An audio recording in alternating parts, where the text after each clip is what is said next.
7 penultimate race. And the race is on. Boss Pogi from the outside. Moving up is Hajok. Rushing about the further outside is Tempest. Down on the inside is Trojan Knight. And moving up is Presidential. Right choices.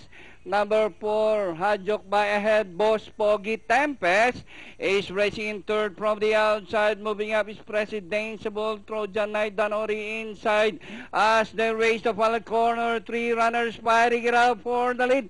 Tempest, the favorite, rushing up from the outside. Boss Pogi in the middle. And moving up by the rally, Trojan Knight down on the inside. It's right choices. Tempest, Trojan Knight down on the inside. Right choices. But Tempest, Trojan Knight down on the inside. Trojan Knight moves up. And finally, Trojan Knight. Number 10, Tempest. Right choices. Ricky Charlize and Boss Pogi. For your Fentafecta.